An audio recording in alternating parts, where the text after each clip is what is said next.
NeonicVoid Productions presents.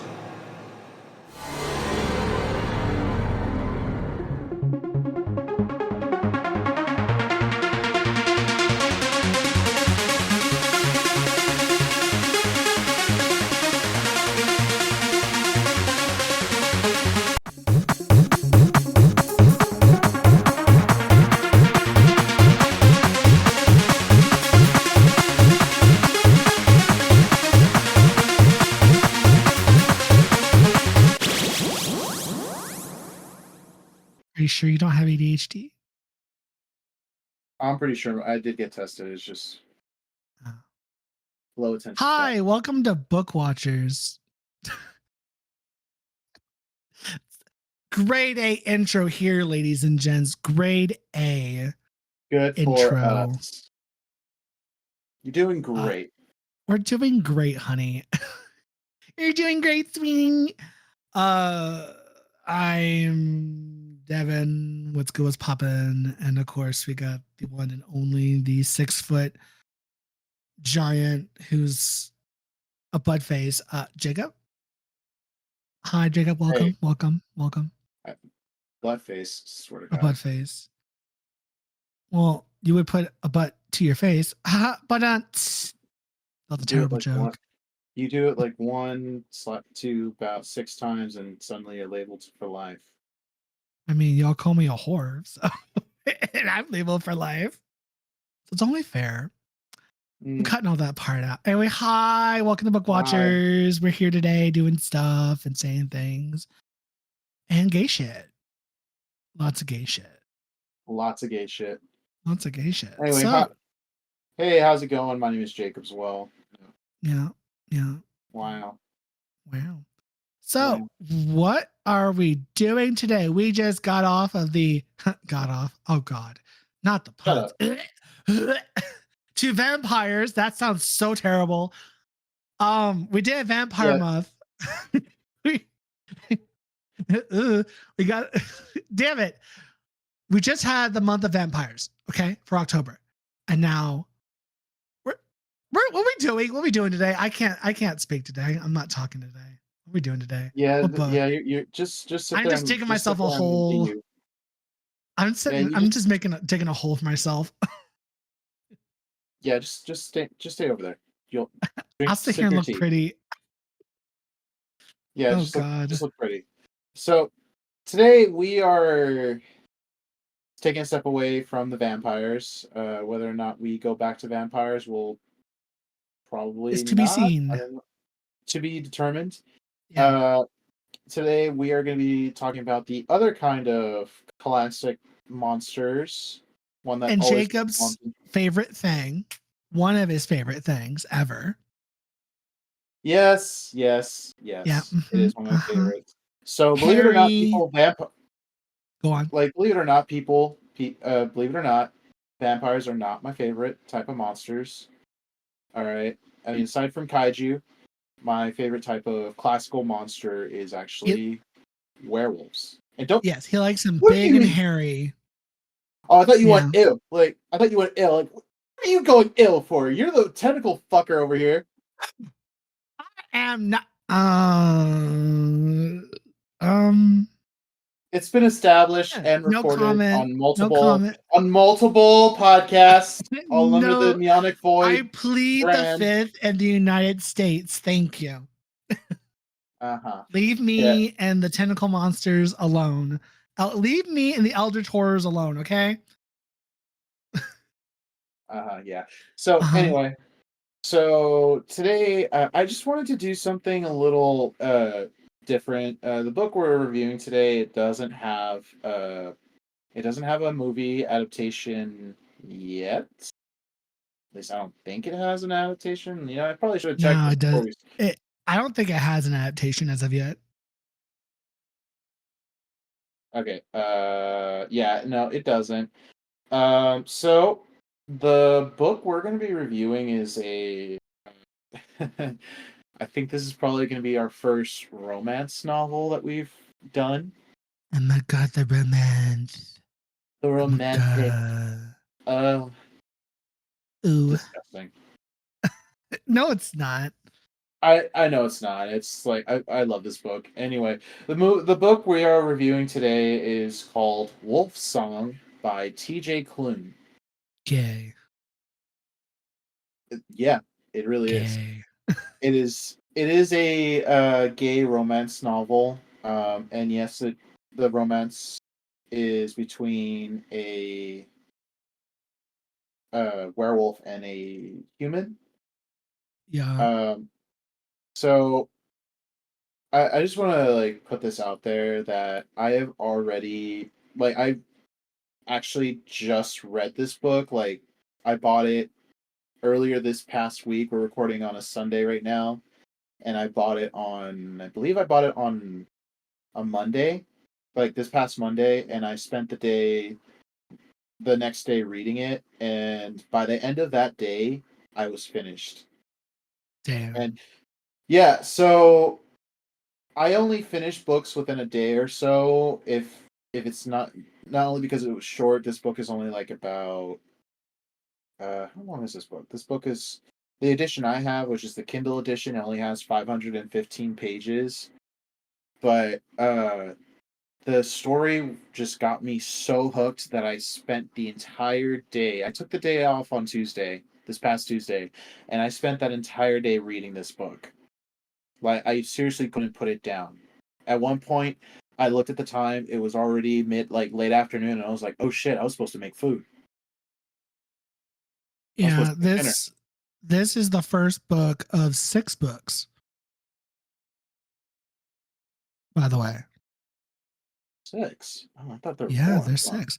So there's in this series, in this lovely series that you will all soon hear about, you got Wolf Song, you got Raven Song, Mm-hmm. then you got Love Song, Heart Song, Feral Song, Brother Song, and then that's the last one that got released back in 2020. So there's 6 books in total as of right now. Fun Yes. fact by So I got TJ. and yeah, and since I started reading this book, I'm already on book 3 of which is Heart Song. Yeah. I finished reading it, I believe it was Tuesday night when I finished reading Wolfsong. And I just sat Damn. there just like there's a phenomenon that some readers may get where they finish reading a book that was so good that you just don't know what you're gonna do with your life until you find out there's another book in this series, and you're just like, so I that's need what to I was read doing. more. I Yeah. need more. I don't need sleep. I need answers. Yeah. So I bought the second book, Raven Song, and I read that in. It took me a little bit longer to read that one because since I had to go, I went back to work. I was reading it every chance I got, and I finished it. I think Friday I finished it, and then I got the third book yesterday, like Friday night, and I started reading it yesterday. Work. And so now I am on Heart Song. Oh, I'm sorry. Yeah, I'm on Heart Song, book 3, and I'm already. How far am I in this book now? There's 449 pages in this book, and I'm already on page 93. So Oh, almost a quarter into the book. Yeah.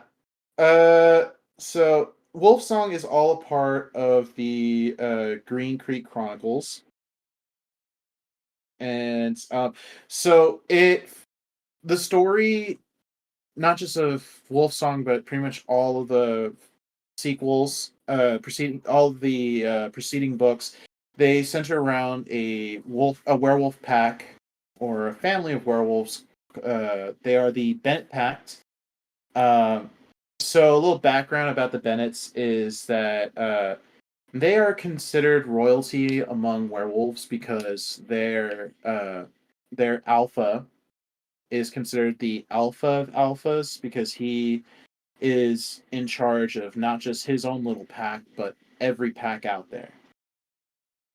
And there's as you read the books, you learn more about their dynamics. Like in every wolf pack, there is an alpha who is a leader, and then there are the betas who are just basically uh, they're just like the normal werewolves. And there's omegas, but the thing about omegas is that they don't. You only become an omega if you don't have a pact. And the story talks about how werewolves need something to anchor themselves, like a tether, like an emotional tether. And that's why werewolves have packs, because the pact anchors them, it keeps them in control, it keeps them from giving in to their animalistic urges, so they don't go crazy and wolf out on people. And an omega is a wolf that either by choice or by certain circumstances have lost their pact, and they don't have an alpha or a family to keep them from going, cuckoo. And over Yeah. time, an omega will lose their omegas will lose uh their their humanity and just completely wolf out. And they're basically like the omegas are basically like the classical like feral werewolf, goes around killing people and bloodthirsty. Um, but in any case, the Bennett family, uh, they left their home of Green Creek. I believe this is in Green Creek, Oregon, and they had been gone for like probably about, I'd say about good 15 years, almost 20 years. And the story the story of Wolfsong follows uh is from the perspective of the main character. His name is Oxnard Matheson. Kind of, I hate that name. I don't like it because it's like it's hard for me to pronounce, but I'm Ah. gonna put it in the chat. For me, it's hard because I feel like I'm saying Oxnard, and I'm trying to say Oxnard, Oh. but I posted his name in the chat. That's how you Nard. spell his name. Yeah, but everybody. So it follows from the perspective of a human boy named Oxnard Matheson. Now, everyone just calls him Ox. Now, the thing about Ox is that he is he comes from a very troubled family. So his dad was an alcoholic. He was also verbally and physically abusive. While his dad never raised a hand against Ox, he had his dad did used to beat his mother. Although Ox never witnessed it, he suspected it, but he never witnessed it himself. Um, when Ox was about 12 years old, because when the book starts out, it doesn't really tell you how old Ox is, but it's implied that he's very young. But when his dad finally walks out on his family, abandons him and his mom, Ox is about 12 years old. And the thing about Ox is that he does deal with his own form of emotional trauma, and a lot of it comes from his dad, because his dad would put him down a lot, call him like slow, stupid, even at one point retarded. He would tell him that you would always get shit for the rest of your life because of how slow you are, and make like he would make references to the fact that because Ox is such a big kid, even at 12, he was already like pretty big, like pretty like sizable, pretty tall for his age. Like when he was 6 years old, people thought he was already 12. Um, his dad told would like make like would compare him to like what he was named after. So, like people call him Ox, everyone calls him Ox, and he was like, "Yeah, you're just as slow as one too." So that's really fucked Damn. up. That's fucked up. Like It is fucked saying up. shit like that, saying shit to your own like that to your own son. That's fucked up. But the thing is that what's really sad is that at that age, Ox didn't know better. This was before he was old enough to really understand that that's just not normal. You don't, your parents aren't supposed to say shit like that to you. And so for him, it was normal, and he still loved his dad. And when his dad walked out, he actually wanted to go with him, but the guy left him behind, and of course gave him more words of wisdom, quote unquote. By words of wisdom, I mean calling him slow and shit like that. And oof, I just felt I immediately felt like I immediately related to Ox because I myself have experienced stuff like that before. For me, it was more from my brother than my parents, but I just felt like, oh my god, I feel for you, kid. I feel for you. I've been there. It gets better, and it does. It does. It does. So, so Ox's dad, before he left, used to work at a auto body shop, and the owner of the shop, a guy named Gordo, he takes a liking to Ox. He always, when he first met Ox, he was always very kind to him, even though Gordo comes across as like this total asshole, really gruff man. But Ox really looks up to him. Gordo acts as kind of becomes his uh, he becomes this fatherly figure to him and helps him out, helps him and his mom out after Ox's dad dips. At one point, Ox, like not long after his dad leaves, he talks to Gordo, asking Gordo if he could come work at the shop because Gordo and the other guys at the shop, uh, they come to see Ox as like like this as so as they view Ox as family, and Ox views them as family as well, and they taught him how to work on cars from a very young age.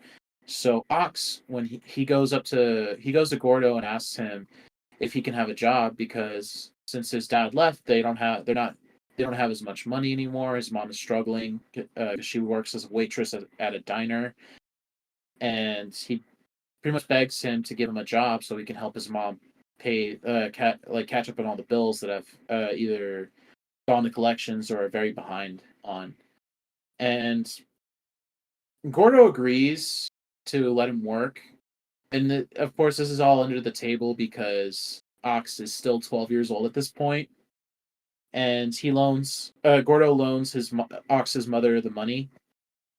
I think his mom's name is Maria. Hold on, let me look up the character's name because you know me, I am terrible with names. Yep. Yep. Yep. I am terrible with names. I am terrible with names. Let's see. La, la, la, la, la. Where's the? And no, I don't use Wikipedia. Ooh. I almost said, let me look at Wikipedia. Like, wait, no, I don't. No, bad Jacob. You don't use Wikipedia. That's not a credible source. But okay, let me look in the actual book. Oop, wrong book. Oop, wrong book again. Future Devon, edit this out, or unless you want to leave this in for its comedic effect, go for it. I don't give a shit. Gordo, mama.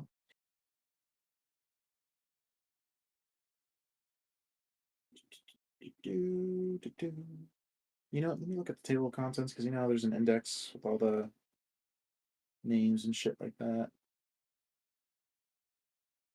Title page, copyright, dedication, the graph.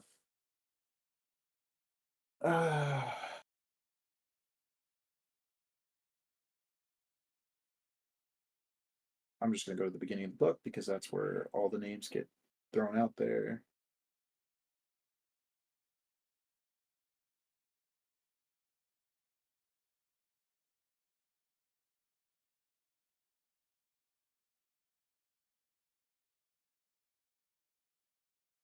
Okay, well, until his mom's name, like, it'll hit me later when I don't really need it.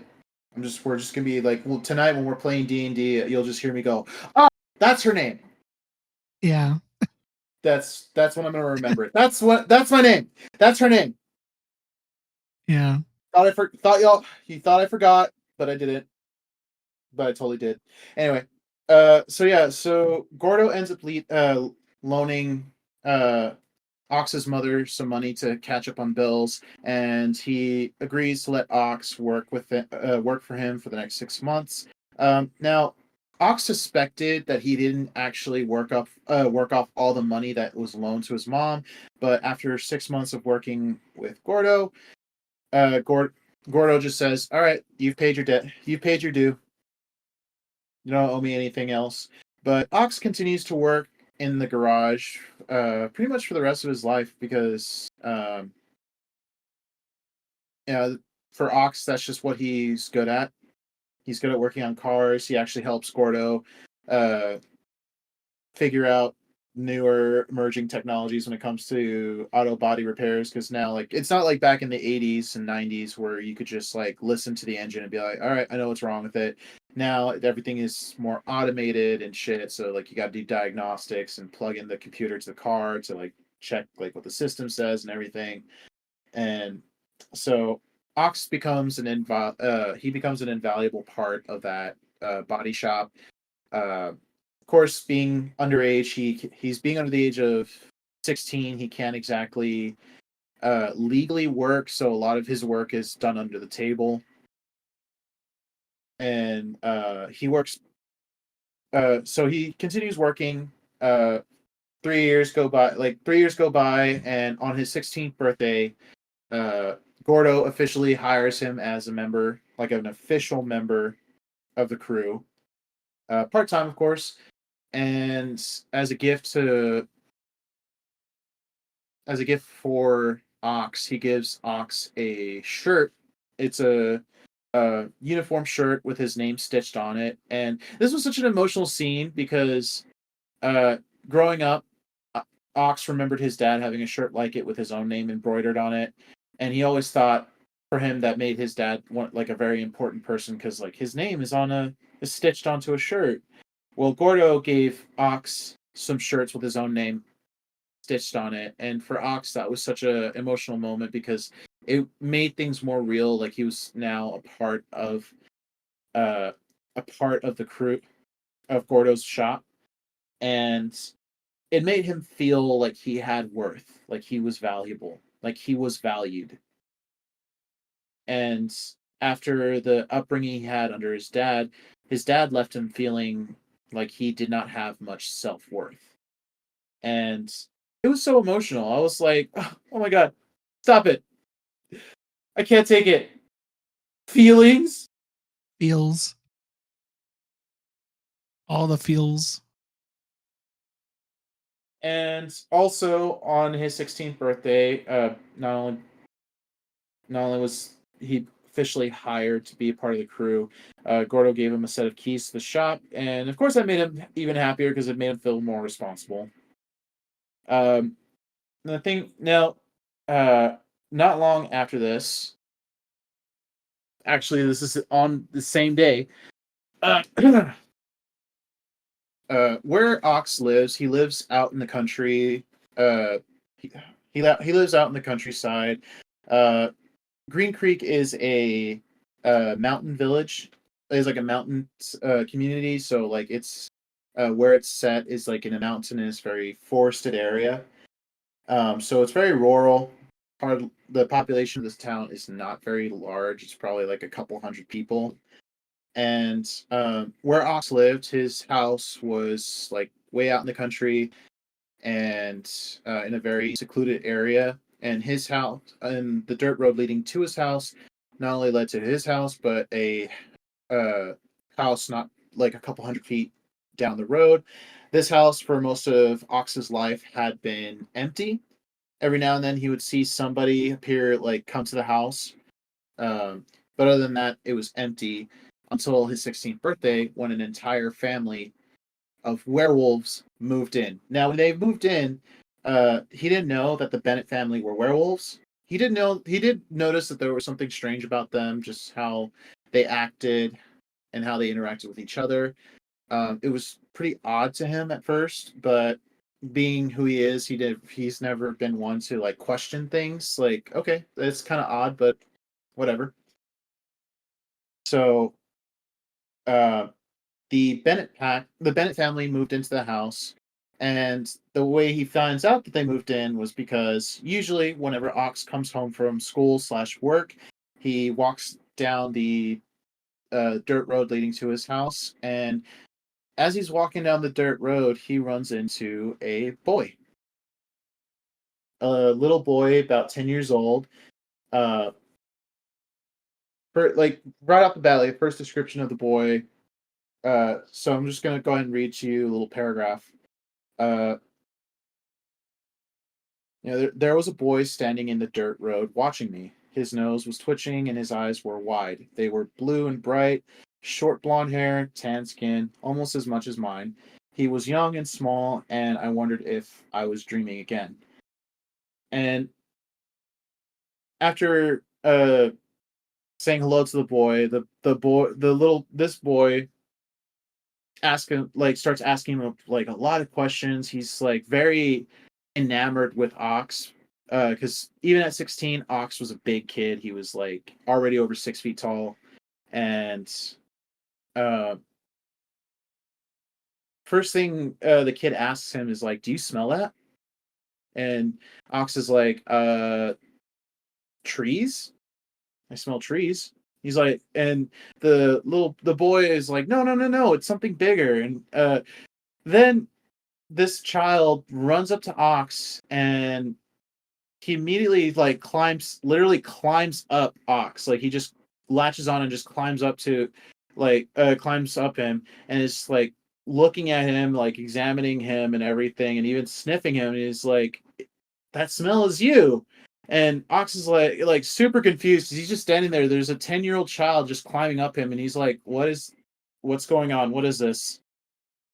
And uh this little kid is just like, why do you smell like that? This is so weird. Where do you come from? Where's your house? Like, I don't get it. What is this? And before Ox can even say anything, he's like, we should go see my mom and dad. They'll know what this is. And he like jumps down and leads Ox further down the road.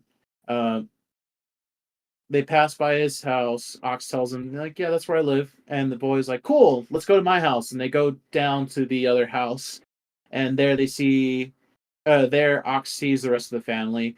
Uh, this boy, who is introduced to be Joe Bennett, he has two older brothers. His oldest brother Carter, who's about the same age as Ox. He has another older brother named Kelly. Kelly is younger than both Ox and uh, Carter, and then there is their parents, Elizabeth and Thomas Bennett. Thomas is, as it's later revealed, to be the alpha of their pack, and then Thomas's younger brother, Mark. I just want to mention Ox had actually met Mark earlier in the book. This was at his mother's diner. Uh, Mark had been in town, had come into town to check up on the house and make sure everything's in place for them to move back. Because the Bennett family, as I said before, they used to live in Green Creek, but decades ago they had to leave because of werewolf shit that we'll go into later. And they haven't been back since. They haven't really been back since, and now they're back in Green Creek and they're making it their home again. Ox is introduced to the whole family, and while he's talking to them, Joe, he's just going off. He's this like really energetic kid, and it's uh Ox compares him to a little tornado, and while he's introduced to the Bennett family, he notices that they're looking not only at not only at him out of curiosity, but they're watching Joe. Like they're very shocked to see Joe act. Like they're very shocked to see Joe uh, so energetic like this. And uh, Joe is going off saying like can't you see, guys, can't you smell him? Like he's like his smell's so weird. It's so it's like candy canes and pine cones and epic and awesome. And they all stared at him as if he'd come across something unexpected. Uh, the Elizabeth, Joe's mother, she responds to him, but she sounds uncertain, like, what, like, okay, uh, yeah, candy canes, pine cones, that's very interesting. Uh, so Ox, he learns who they are, he tells them who he is, and he lets slip that very day it's his 16th birthday, and Joe gets even more excited, like, what, like, oh, it's your birthday, hey, happy birthday, like, we need, like, I should get you something. And he's like, that's not really necessary. It's just, it's very, I thought this scene was very cute because, like, this little kid is like, like some kids, they really bond with, like, kids older than them, like there's always that one teenager that seems to have like a kid that just really like latches onto them, but it's cute. I don't know what that's called, but don't look at me weird, okay? I don't English very well, even though it's my first language. But yeah. So after getting acquainted with this new family, he goes home. He spends his birthday with his mom, and pretty much from here, we this book has a lot of time skips. So, uh, Wolfsong takes place over a period of 10 years.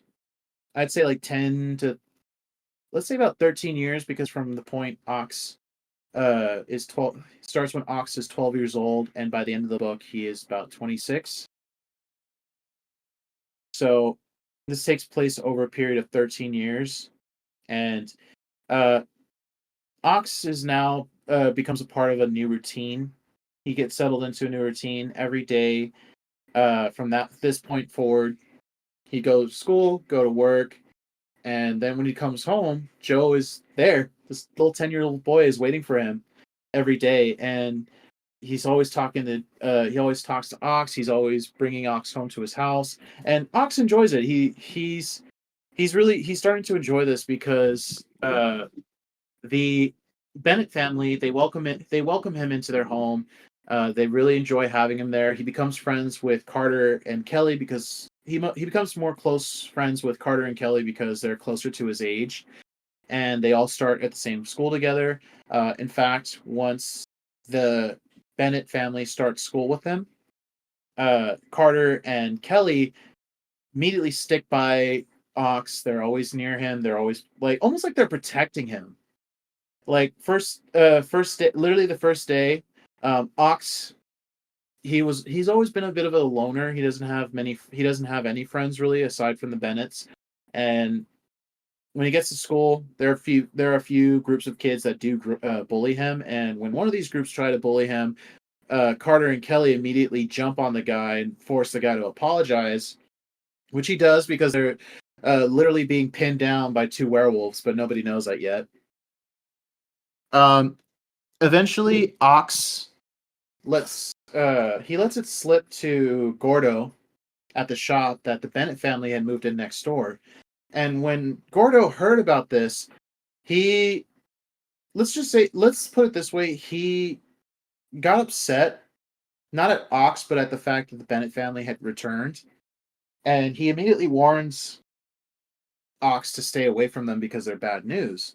And Ox is confused because, for one thing, he's been spending all this time with them. He's pretty much there every day. They invite him every week to their Sunday dinner because it's tradition. And he's like, they've been nothing but good to me. What's so bad about them? And Gordo doesn't really elaborate on what the issue with them are. And he does reveal a little bit about their family history. Um, how they've been gone. They used to live here in Green Creek long before your family moved in, and then one day they just up and left. And the reason why they came back was because of certain extenuating circumstances, and those circumstances actually surround Joe, little 10-year-old Joe. And Ox was confused about this, and he was like, why would they need to come back because of Joe? And Gordo begins telling him that something had happened to Joe, that the poor child had actually been kidnapped. And before Gordo can explain any further, Ox stops him. He puts his foot down and says, "No, I don't want to know." Because for Ox, he felt like this was not something that he should be hearing from Gordo. Doesn't sound like something he should be hearing at all, because it sounds like it's something. It sounded to him like it was a very personal thing, and if he's going to find out, it should be from the Bennett family themselves.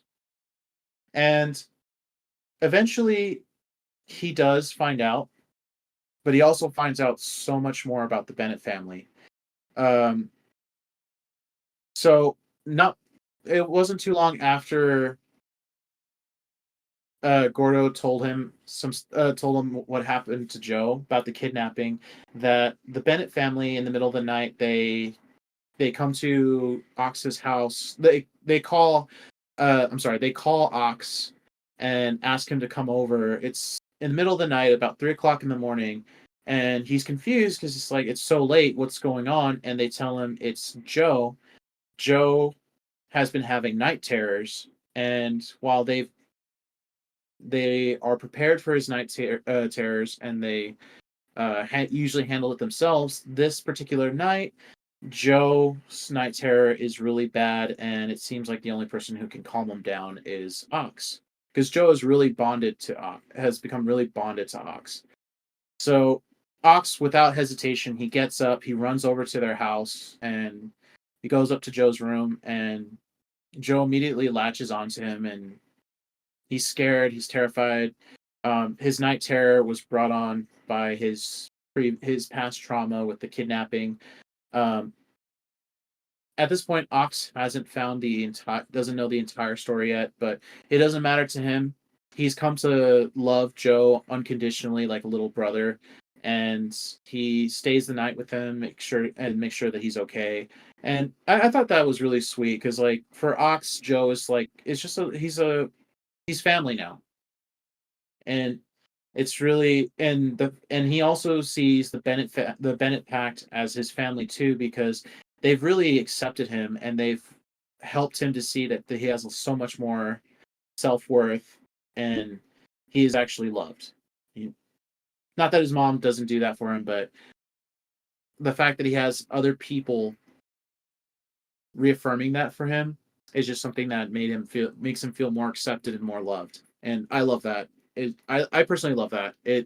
We start to see Ox throughout this book come out of his shell. By the time he meets Joe, he's basically just surviving. He's just taking every day, one step at a time. He's not actually living. And then he meets the Bennett family, and now he has so much more in his life now. And I don't know about you, but I thought that was a really beautiful thing. Like I was just talking about like the impact that the Bennett family has had on Ox. Yeah. Because his dad really ingrained in him that he doesn't have much self-worth. Yeah. And meeting the Bennett family and the way they include him, he sees them every day. Every day when he comes back from school/work, Joe is there waiting for him on the dirt road, and they walk back to their houses together.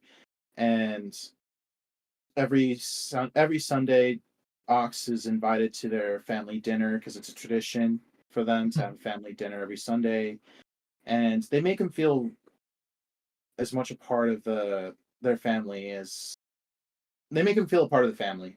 Yeah. And he just feels so much more love now and support. And this book takes place over a 10-year period, Mm-hmm. and he he really he really comes out of his shell. Did you hear the part where I was talking about how like oh fuck, I got distracted and I lost my train of thought. Uh, okay.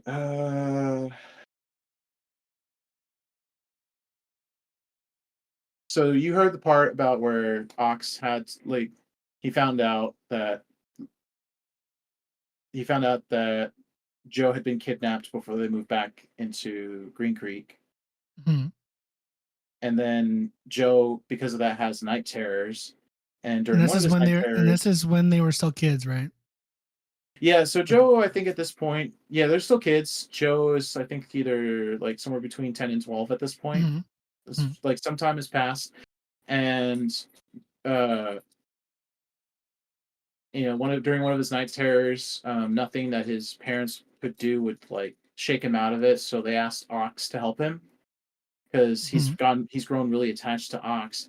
And Ox, without hesitation, comes over and calms him down, and he stays with Joe the rest of the night to make sure he's okay. And for me personally, I thought this is so beautiful because like for Ox, he sees Joe as his little brother, Yeah. and it's just like he's found his family. He still has his mom, and he loves his mom very much, but he found a new family too, Yeah. and I think it's just so great. Um, so um,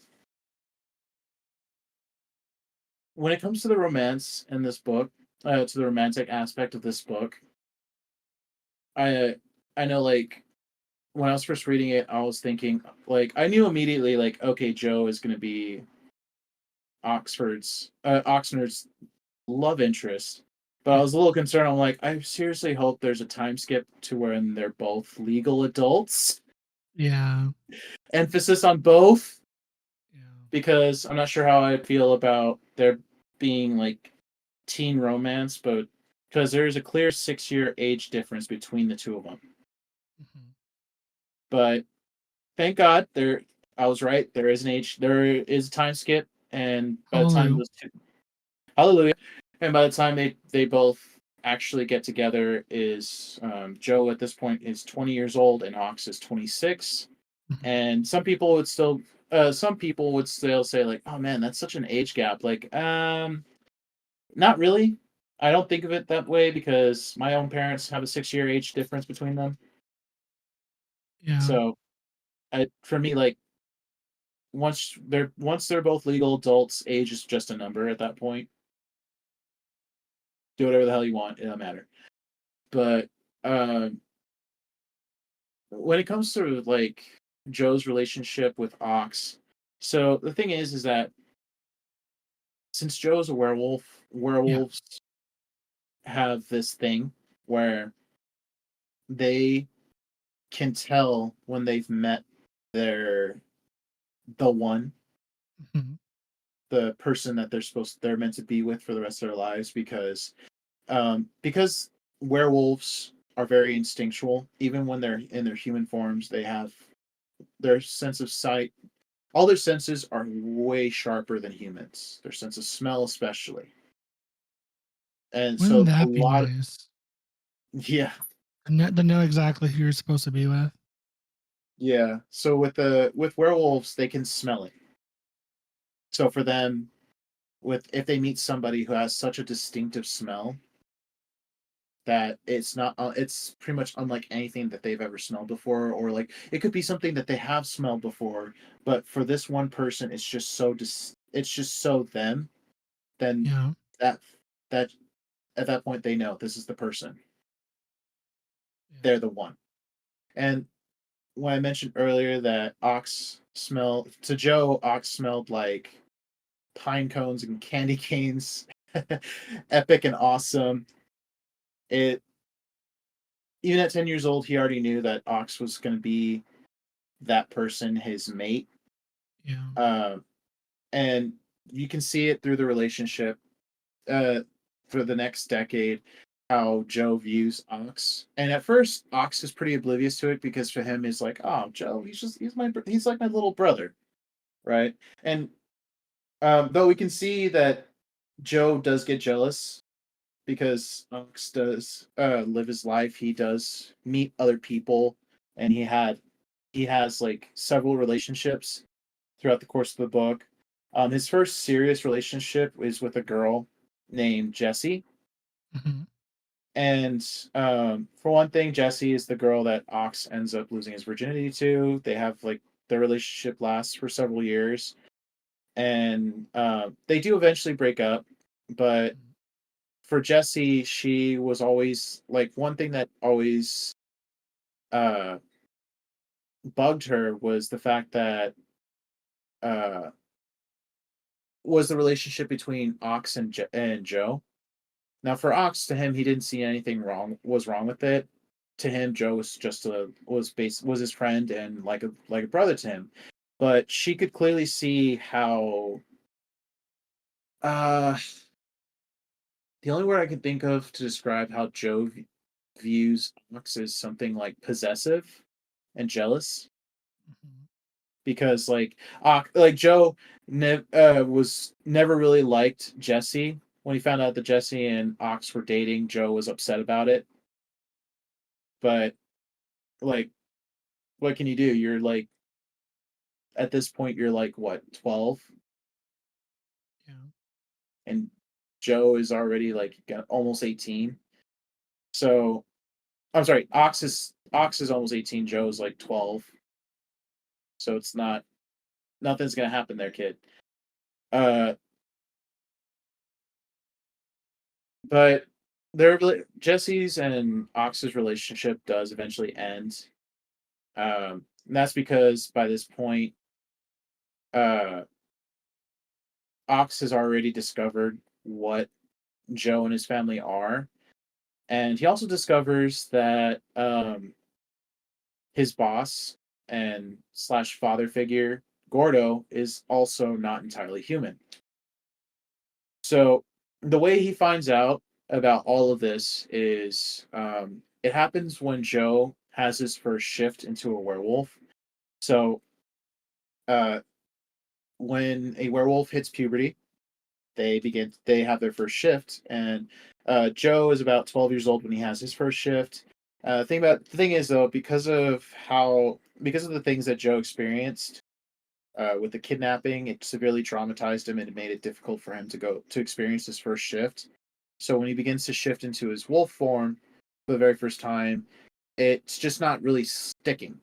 Like, he's starting to shift and he's caught in this like painful in between of where he's like shifting partially into a wolf, but he can't shift fully because like I said, werewolves need something to like some form of emotional tether to anchor them to their humanity. And usually in a werewolf pack, the alpha is is that tether. It's what hold the alpha is what holds everybody together. But for whatever reason, his dad, who is the alpha, is not able to actually is not able to help him. Mhm. So as a last resort, they call Gordo, and because Gordo, as it turns out, is a witch.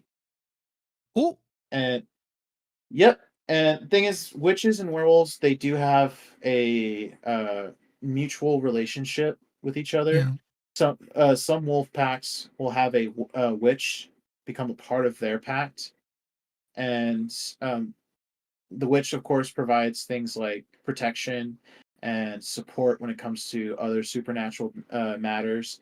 And Gordo originally was supposed to be the witch for the Bennett Pact. That's a whole nother story that we'll get into later. But because of certain unfortunate reasons, when the Bennett Pact left Green Creek, they had to leave Gordo behind. And when they left Gordo behind, he was only 15. Now he's nearly 40. So you can imagine what would happen to a 15-year-old when he's abandoned by people that are basically his family. So Gordo, he has a lot of resentment towards the Bennett Pact, especially Thomas, the Alpha. But when they ask him to help with their son Joe, he of course he comes to help them, but nothing he does with his magic can actually is doing anything to help Joe fully shift into his werewolf form. And this is during a full moon, so he can't. It's not like you can just say, "Okay, well, I'm going to stop shifting and go back to human." No, the full moon is compelling him to transform. So he's stuck in this in between, and it's very painful for him. So as an even more last resort, they finally decide let's bring in Ox, because Joe clearly has a Joe has really bonded with Ox, and Ox is the only person that can really ground him. So Gordo gets Ox and tells him that Joe needs his help, and before Ox can go to help him, Gordo tells him that he needs to be prepared for what he's about to see, because the Bennett family and himself, they're not normal. And he reveals that they are werewolves. And when Ox questions how Gordo is a part of this, Gordo tells him that he is a witch. Now, the thing about Gordo, to describe how he looks looks just like a regular man, but he's covered. He has a bunch of tattoos on his arm, like different full sleeve tattoos of like rose vines, rosebuds, and ravens. Yeah. And there are a few other things like runes. There's like a torch and there's a few other tattoos. These tattoos act as a form of arcane focus for him, so that's how he's able to focus his magic. And they also shift and move around. Now, of course, Ox has always known about them. He's seen the tattoos before, but when he sees them that night, he sees how they're glowing and how they're shifting. He realizes this is like it's real. But either way, to him, it doesn't matter. Joe needs his help, so he goes to. So Gordo leads him deeper into the forest to a clearing where the werewolves were congregated. He sees his adoptive family in their wolf forms, and then he sees Joe himself, who's stuck in this like half transformed state. By his presence alone, Ox is able to help Joe transform. Joe is finally able to find that tether and connect with Ox, and is able to fully shift into his werewolf form. Now, in his wolf form, Joe is just a pure white wolf. Now, the rest of his family, they share similar attributes, like they're all white, but they all have like patterns, like black spots or streaks on them, while Joe himself is just a pure white wolf. Mm-hmm. So now, Ox realizes that he's been basically adopted into a werewolf family. Ooh. And he knows their secrets now. He understands them better now, and it makes sense because some of the things that they do have always stuck out to him. Aside from being very affectionate with each other, like they're always hugging each other, pressing up against each other. Nothing like sexual, but like they're very like they're very intimate, I guess you could say. Yeah.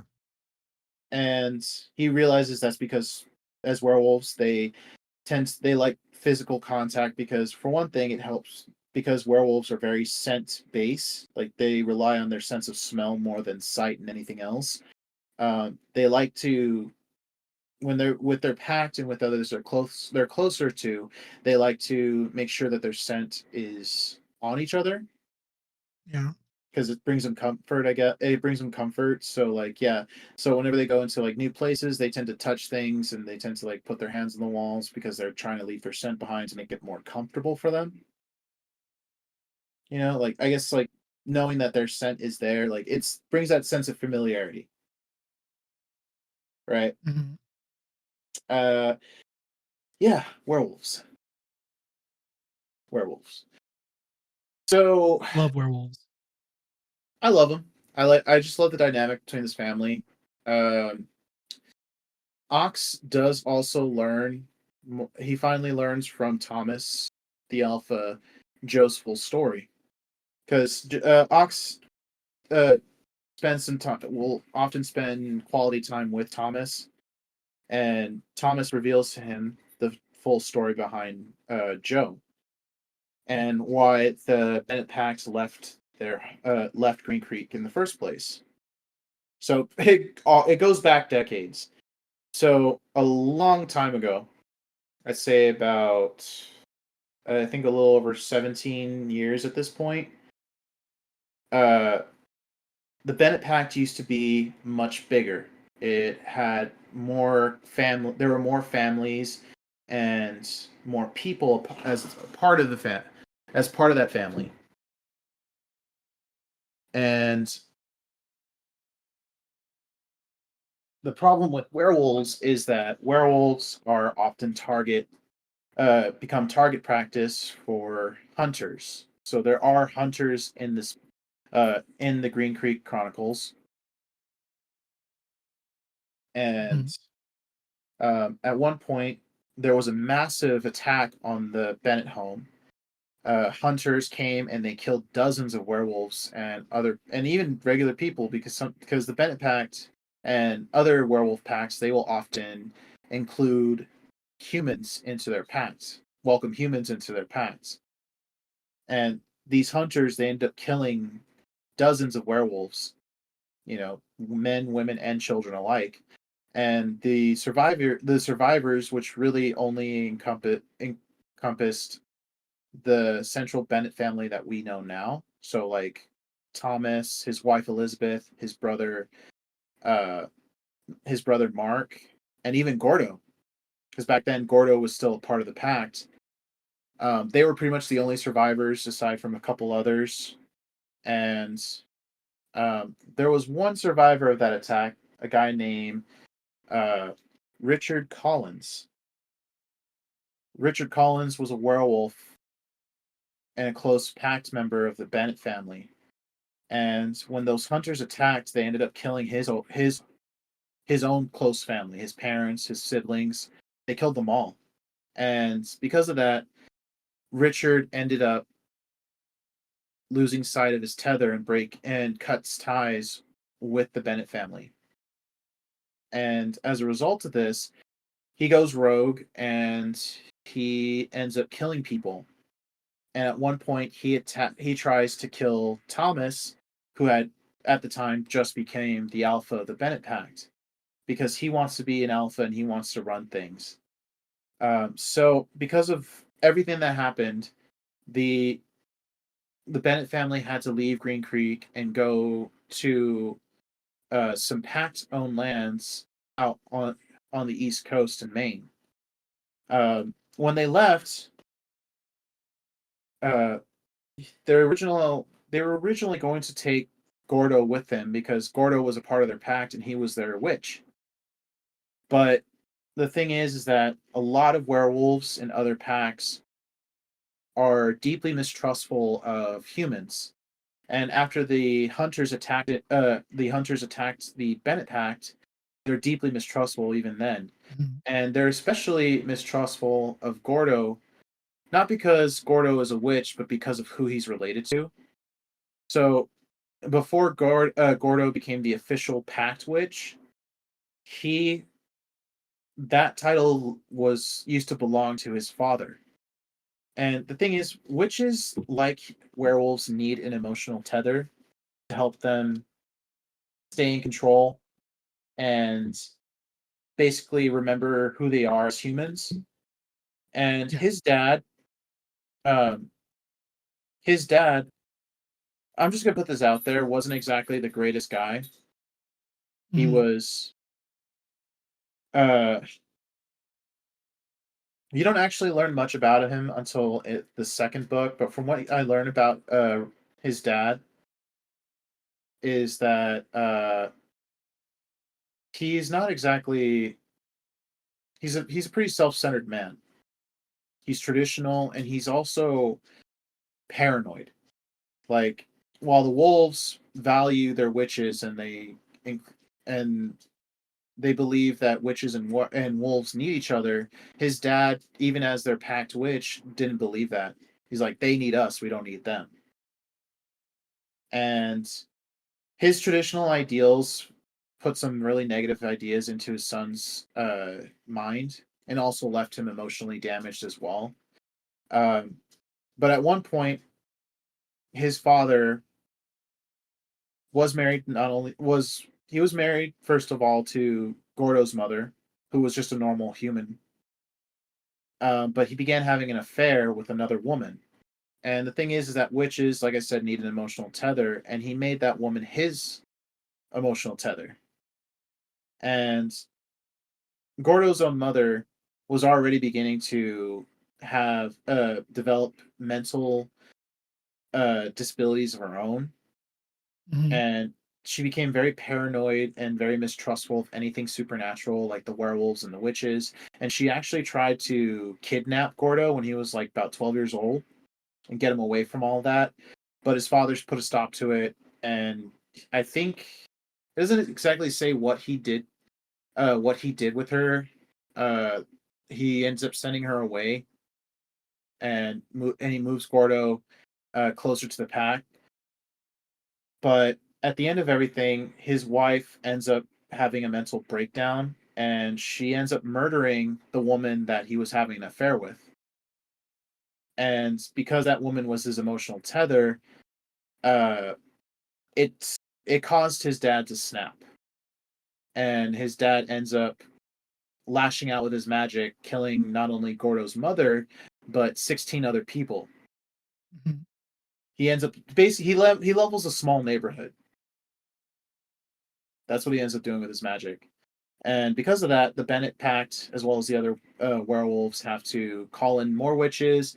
They arrest him and they strip him of his magic and imprison him. And because they had to do all that, Gordo was forced to become the Pact Witch at age 12. Mhm. So it was a very trying time for Gordo. He's basically an orphan at this point, and while he considers the Bennett Pact his family, it was still very trying for him. But when the Bennett Pact realizes they need to leave uh, Green Creek in the aftermath of the Hunter attack, Thomas faces the issue that he's going to get a lot of pushback from the other wolf packs because of Gordo, because of what his father did. No one really, a lot of other people believe that Gordo will be the same thing, will end up doing the same thing. So Thomas ends up leaving Gordo behind in Green Creek. And Gordo was only 15 at that time. So as a result, Gordo, over the next decade and a half, grows to resent the Bennett Pact and werewolves in general, and doesn't really want anything to do with them, which is heartbreaking because he actually was meant to be the mate of Mark, Thomas's younger brother. Mhm.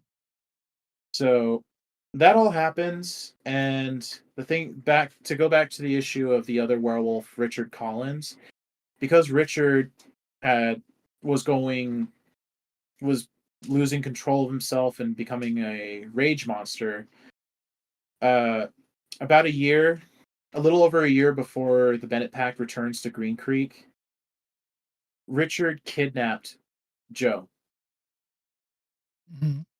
He had Joe for about 7 to 8 weeks, and during that time, he would torture Joe.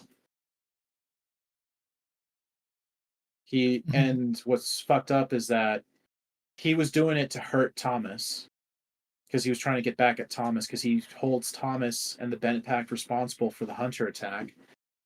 And he would call Thomas's phone, and as he was threatening and making and taunting Thomas, he would start torturing Joe. He would break his fingers, he would break his leg bones, he would cut him up with his claws, and his family could hear him crying over the phone. And that's why Joe was so, by the time he meets Ox, he was already very traumatized. Now, Yeah. they did manage to find Joe and rescue him, Mhm. but for the next 15 months after rescuing him, Joe refused to speak. He was so traumatized that he wouldn't speak at all. And Thomas finally makes the decision to return to Green Creek because for him, Green Creek is home. That's where his pact has put their roots down for generations. They've been there for hundreds of years. So it's his territory, it's his home. He decides, I think the best thing for our family now that everything with Richard has been settled, because after they not long after they found Joe, they did manage to capture Richard and they locked him away.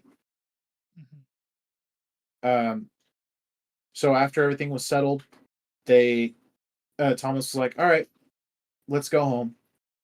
My son has been severe. My son has been so much harm was done to my son. I think the best thing for all of our the whole family is to just go home. Finally, go home." So that's why they moved back to Green Creek.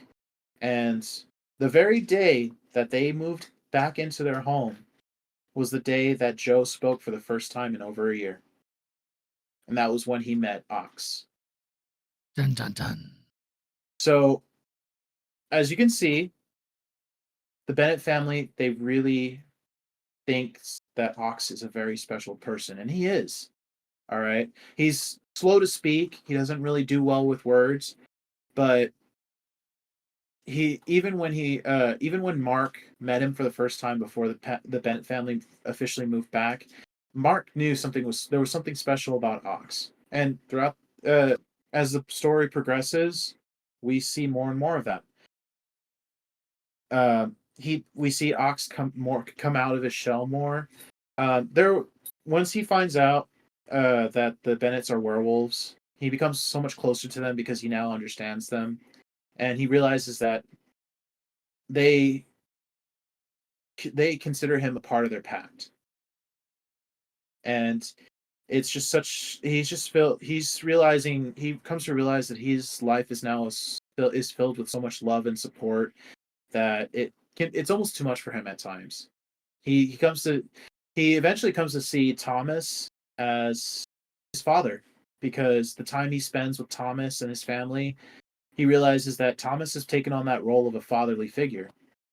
Now, Gordo is still somewhat of a fatherly figure, and he also realizes that Gordo had made him his emotional tether. So, and the way he did that was when it wasn't really on purpose; it just kind of happened. But when Gordo gave Ox his own official work shirt with his name embroidered in it, that created that emotional tether between him and Ox. So even though Gordo still resents the Bennett family, he cares very deeply for Ox because Ox is still his emotional tether. So there's Ox has become a bridge between the Bennett family and Gordo. Gordo's from time now helps the Bennett family more and more, but he bitches about it the whole time. We see more of Ox's various relationships after he breaks up with Jesse. He has several other relationships. He graduates high school. He begins exploring his gay side because Ox is bisexual. It's established in this book pretty quickly that he's bisexual. Of course, I've read it for myself. It's thing. Mm-hmm. It's a by thing. Panic. I'm getting to that. We're getting to that. Oh. So I just want to point something out. When Ox first met Jessie, Jessie was actually the little sister of one of the mechanics in the shop he works at. And when he first meets her, Chris, her older brother, brings her to the shop. And when he meets her, he is so smitten with her that he becomes this blushing mess, and he turns into a total klutz. Mm-hmm. So imagine this big old galoot of a guy, like 17 years old, and he's just like falling head over heels for this girl, and he starts losing his control of his hand-eye coordination. He trips all over the place. He drops tools. He's just like he's a mess. This poor boy turns into a mess, and I think I was reading that part and I was like, oh, that's cute. He's smitten. That's adorable and relatable because that happens to me too. Yeah. Like, yeah. Anyway, so several years pass. Like I said, he graduates high school and he goes to work at the body shop full time. Um, his adopted brothers, Kelly and Carter, they begin doing their own things, going to college, uh, and everything. Joe is every time. So every time Ox has like a small like a relationship or a small fling, Joe, being a werewolf, can smell it. He can smell it uh, every time Ox, has a thing.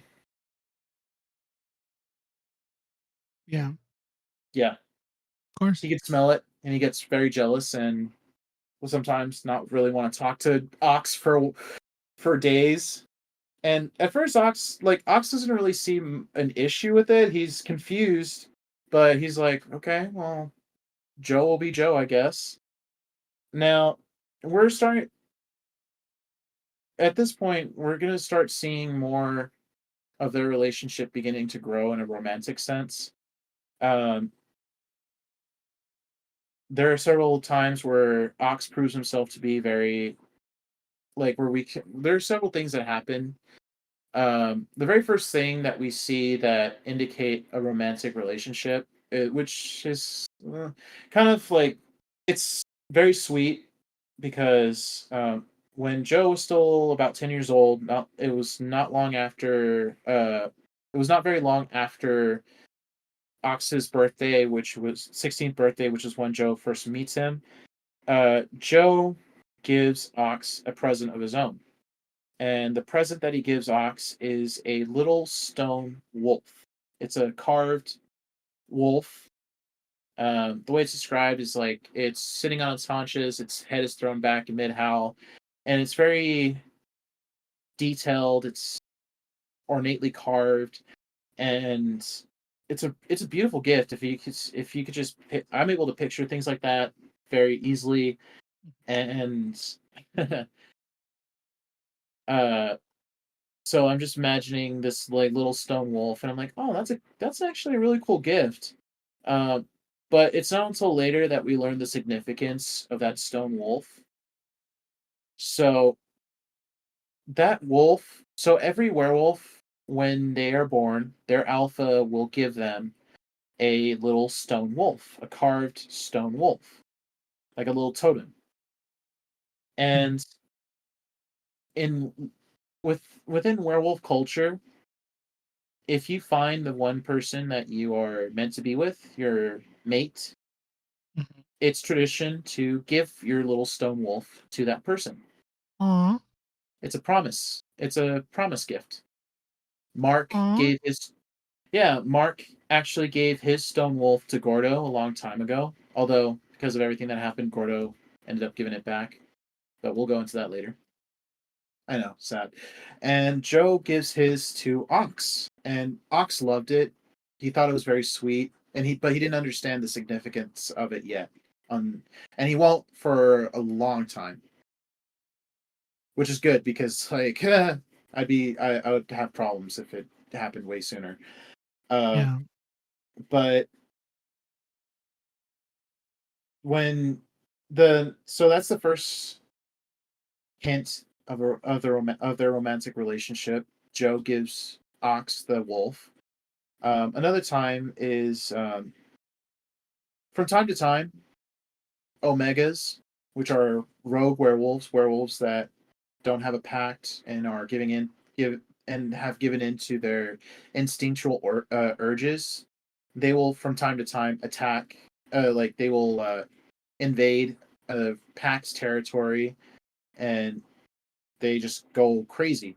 And at one point, some Omegas actually attack the Bennett's home, and while they defend themselves uh, easily enough, one attacks Ox, and he manages to defend himself. And he and Joe actually work together, and they end up killing the wolf together. Um, and I think like at this point, like so, Joe is 16 at this point, and Ox is already 22. and we can see like that it's not really so much of a romantic thing, but we can see how close they're getting. Yeah. Like they're willing to die for each other. Like they're willing to jump into a fight for each other. Yes. So it's not so I'd say less than a year later. Mm-hmm. At this point, Joe is 17 and Ox is a few months away from turning 23. It's a Sunday. Oh God, They're here we have go. they're having their traditional Sunday dinner. Mm-hmm. They're about to. Ox every Sunday he likes to help Elizabeth in the kitchen. If she needs him to do anything, he'll do it. Mix this, toss the salad, get ingredients from the pantry or the garden. He'll do Wait, it. what? What? Huh? What? What did I just hear? What did you hear? I don't know if I should repeat it. Just edit it out. What did you hear?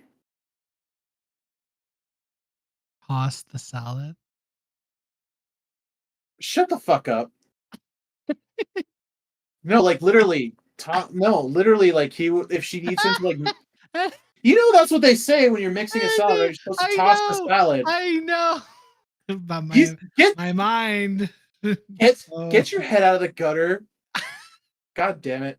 I'm so sorry. It's like it's not. It's gonna get into the gutter anyway. But this is not the point for you to put your head in the gutter. Oh my Okay, God.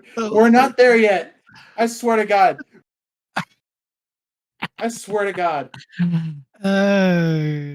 Oh Lord I Jesus. swear to God, Continue. I'm Devin. so sorry. God, like, making me. Ugh, I I hate didn't mean so to. much. I didn't mean to. I just heard that and I'm like, what? Anyway, so Continue. moving on. Ignore me. Continue. Oh, God. Continue. It's been established long before this that Devin has a gutter mind. I do. So I have real estate in the gutter. yes, he does. So, so this happened. So this next scene happens during one of their Sunday dinners. Joe does note that what happens next was not something that was not a gradual thing. Mm-hmm. Well, wait, that's a lie. He didn't know it was a gradual thing, but it must have. It had to have been because it's the only thing that explained the cosmic explosion that was the feeling of want and need and mine. The force of it was ridiculous. It Yeah. had to have been there for a long time. So this part is hilarious. It's cute. It had me rolling. I was literally just like when I read this scene, I was dying. I was living, I was dying. I was just making these little like excited / hilarious noises like oh my god. Oh my god, fuck. Like, oh Jesus, this poor boy. Oh my god. Yeah. Yeah. Me So too. yeah, so When you literally made me read that part. yes, I went off. Like when I got to the scene, I was texting Devin here, just like the Yeah. bisexual panic. I'm living for this book Yeah. because right around the time Joe is 17 and Ox is about to turn 23, Ox has this moment where he realizes that Joe is no longer that little boy that would wait for him in the dirt road every day. Yeah. Yeah. Joe is he's grown up, A grown man. grown man. And let's see here. I'm gonna go ahead and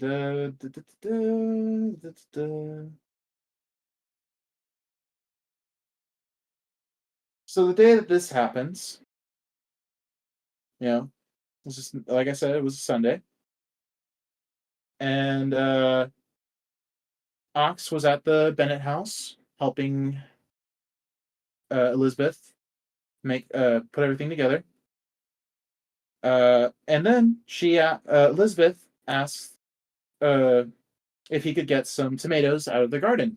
So he goes into the backyard to where their garden is and picks some tomatoes. He has a good armful of tomatoes. And while he was out there, just as he was about to go back into the house, his adopted brothers, Joe, Carter, and Kelly, they were just coming out of the woods. They had just gone for a run. And when he sees them, he sees them just being brothers, laughing, pushing each other around. And he realizes he loves all of them. They're his family. Yeah. Except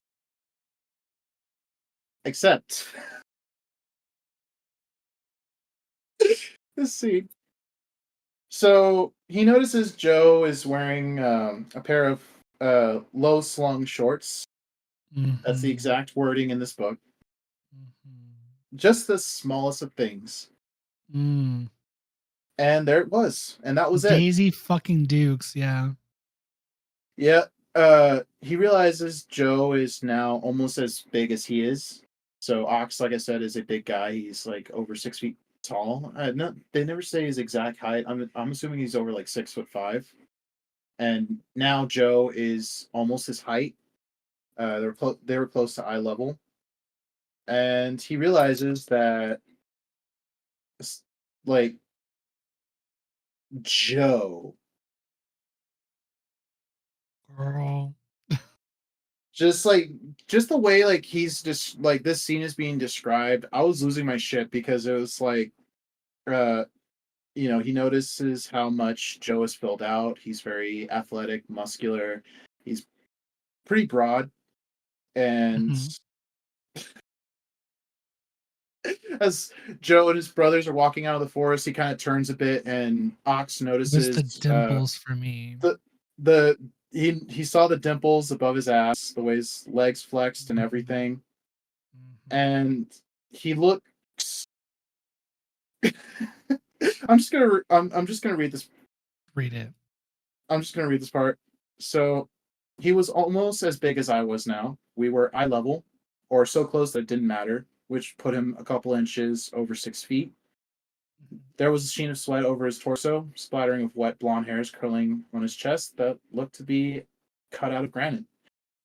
Soft definition of muscles on his stomach, a line of sweat that hit his happy trail and soaked into the waistband of his shorts. Oh. I feel weird. This is a 17-year-old. Oh God. But I'm trust me, people. Nothing happens. Nothing happens until much later. Until they're both much older. So yeah. He turned, saying something back to Carter, and I saw the dimples above his ass. That got me. I was rolling. Like the way his legs flexed. I know. I was like, oh, this okay. is gay. This is gay as fuck. This is the way his legs flexed and shifted as he hopped from one foot to the other. He pointed wildly at something back in the woods, and there was a blue vein that stuck out along his bicep, and I wanted to trace it with my fingers because when did that happen? And those hands, those big fucking hands, and Joe had grown up. And somehow I hadn't really seen it until it was on full display, right in front of me. Yep. He must have seen me out of the corner of his eyes. He turned and grinned at me, and it was Joe, but it was Joe. So, naturally, that's when I walked into the side of the house. This poor boy literally walked into the side of the house. This part right here, I was dying. I was like, no! Oh my God. The tomatoes in my hands crushed against me. My head hit the wood siding, and I thought, oh shit. I stepped back from the house. Bits of tomato fell in the grass. Damn it. I felt my face flushing as I looked back at the Bennett brothers. They all stood there watching me with concerned expressions on their faces. What the hell? Carter asked. You know there's a house right there, right? It's been there pretty much forever. I said with my voice dropping lower. I couldn't even stop it. Hey guys, what's up? Just picking tomatoes. I crossed my arms over my chest and got tomato on them. I went to lean against the house, but I was further away than I thought and fell into the dirt. Oh.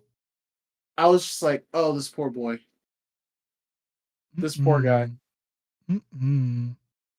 Yeah, so Joe took a step towards me and his stomach muscles were flexing and heat the low base heat of want roared through me, and I remembered werewolves can smell it, and I took a step back in absolute horror. Hey, I said again, and my voice was breaking. I cleared my throat and tried again. Hey, so there's a thing that I have to look at in my house before dinner. Now they were all looking at me weirdly. They couldn't smell my immoral raging lust yet, or whatever it was, my feelings that I couldn't be having. Mm-hmm. Joe took another step towards me, and he had pecs. Ooh. He had a chest that was just it was just very nice, and it gave me ideas, and I said, "Whoa there, cowboy," and kicked myself internally for such bullshit. No. I'm just like, I was just lit. I was rolling. This scene got me so hard. I was like, this poor man. Ugh.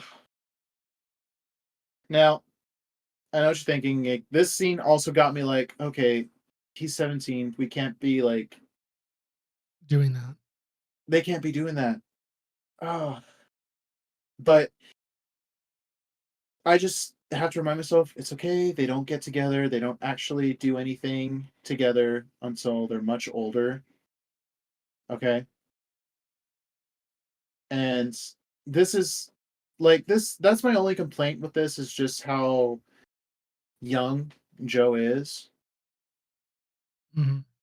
But I have to appreciate the fact that they do wait, that there's more of a there's a huge time skip where they do spend some time apart from each other.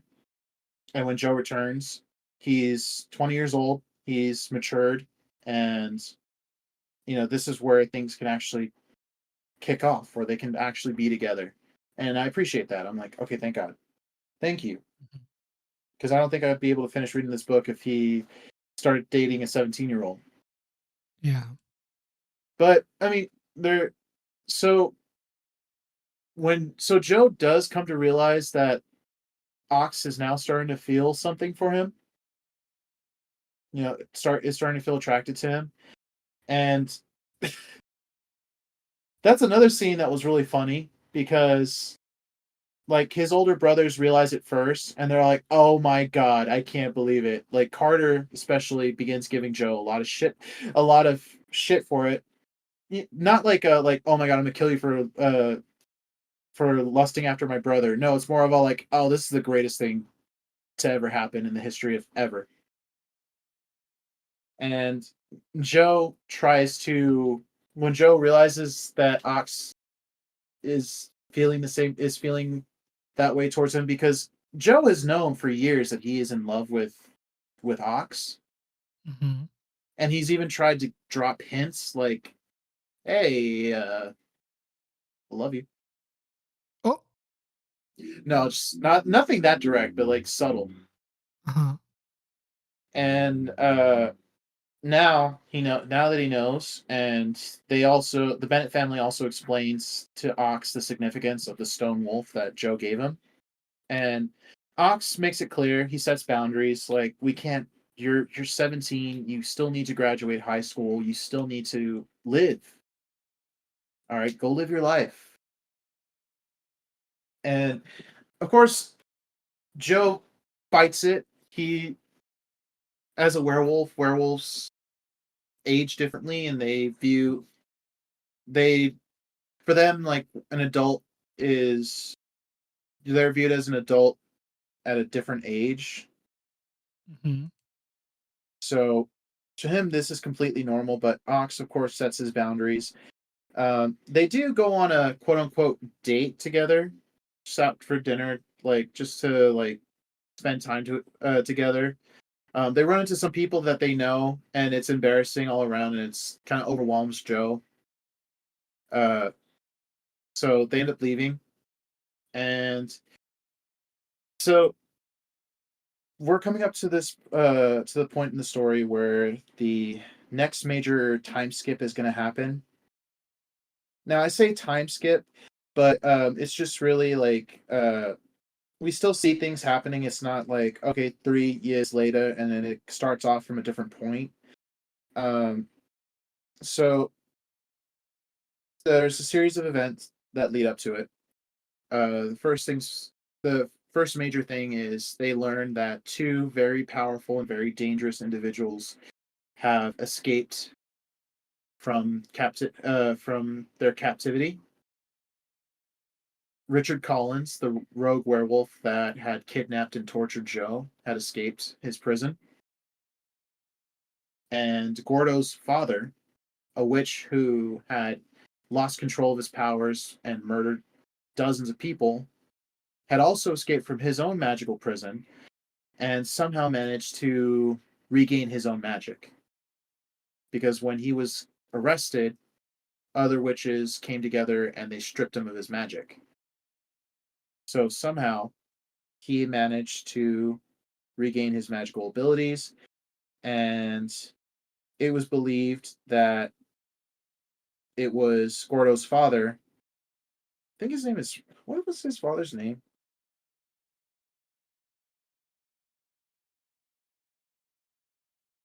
Okay, you know what? Let me pull up my other notes.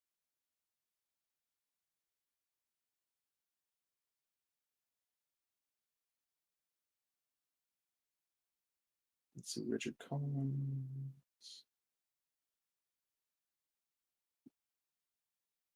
So Richard Collins was the name of the. Also, while you're looking for the notes, what was I gonna say?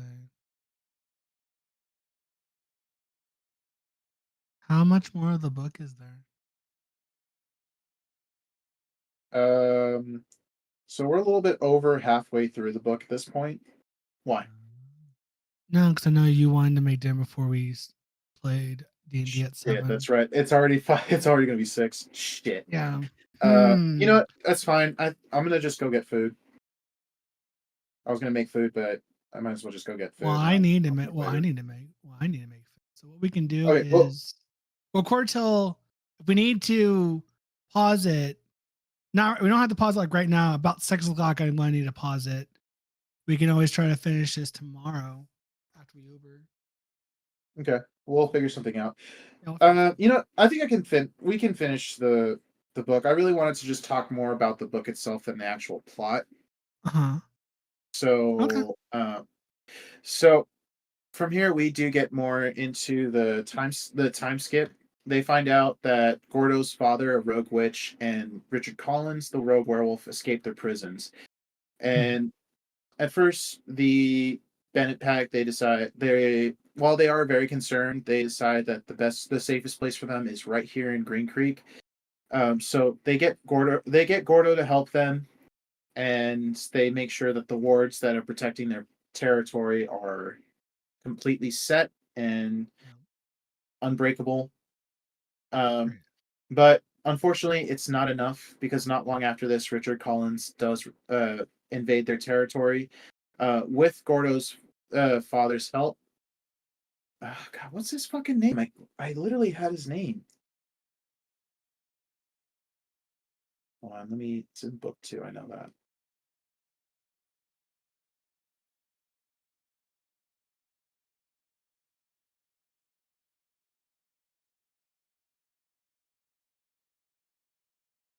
Robert, that's his name.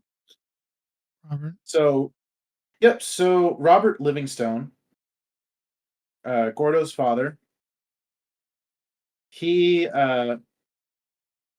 he uses his magic to conceal himself and Richard, the rogue werewolf. Richard, along with a small band of other Omega werewolves, invade the Bennett Pack's territory, and they kidnap Ox's mother. They hold her hostage, and when Ox comes across them, because they were about to have their traditional Sunday dinner. His mother, he told his mother about the werewolves a long time ago, so she's now also a part of the pact. And the day that they were going to have their traditional Sunday dinner, and his mom needed to go back to their own house to pick up some stuff. But it was just something like a quick back and forth.